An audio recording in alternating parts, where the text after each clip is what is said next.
আজ আপনাদের আমি কিছু দৃশ্য দেখাবো গ্রামের পরিবেশের। তো এই যে গ্রামের ছোট ছোট ছেলে মেয়েরা, তো এই যে ছোট ছোট ছেলে মেয়েরা গ্রামের, তো আপনাদেরকে আজ দেখাবো যে বাঁধ, মাটির তৈরি যে বাঁধ, তো কিভাবে বাঁধটা তৈরি এবং ধরে নেন যে বাঁধটা কি কাজে লাগে এবং কি কারণে দিয়েছে এবং বাঁধটা কীরকম দেখতে, তো এই বিষয়ে আপনাদেরকে একটু আমি দেখাবো। তো দেখতে পাবেন এই যে বাঁধটা দেখতে পাচ্ছেন, এই যে মাটি দিয়ে, পুরো মাটি দিয়ে তৈরি, একদম মাটি দিয়ে, বুঝতে পারলেন। তো শুনেছিলাম বেশ কিছু বছর আগে, তো এই বন্যার কারণে এটা দেওয়া হয়েছে।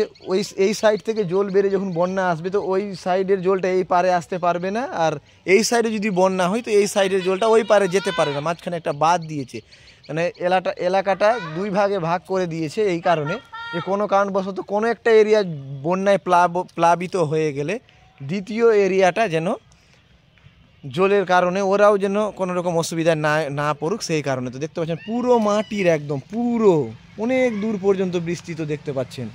এই যে পাশে গাছও হয়ে গেছে, এই যে যাতায়াত করছে মানুষ। চলেন আজকে আপনাদের দেখাচ্ছি পুরো দৃশ্য।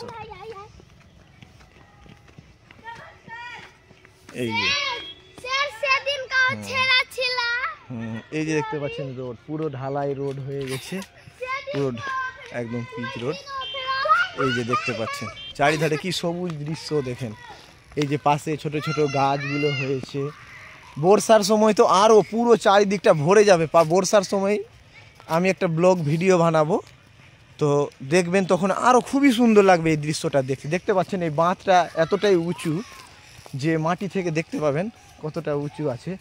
এই যে দেখতে পাচ্ছেন এই যে গাছটা যে আছে মাটি থেকে এতটা উঁচু, তো এই বাঁধ থেকে বুঝতে পারলেন যে আপনার ওই এইগুলো আপনি আম টাম সব কিছু যে ইচ্ছা করলে কেউ ভেঙে নিতে পারবে, এতটাই আছে। দেখেন আমগুলোতে নতুন এবার আম আসবে, তার জন্য মুকুল টুকুল পুরো একদম হয়ে গেছে, দেখতে পাবেন। ভালো করে আপনাদেরকে দেখাচ্ছি কাছ থেকে। তো যাই হোক, এটা একটা বিকালের সময় আছে, সকালের দৃশ্য, এবং আপনার ধরে নেন যে ওই বিকালের দৃশ্য একটা আলাদাই থাকে, দুপুরের সময় একটা আলাদাই মুহূর্ত থাকে।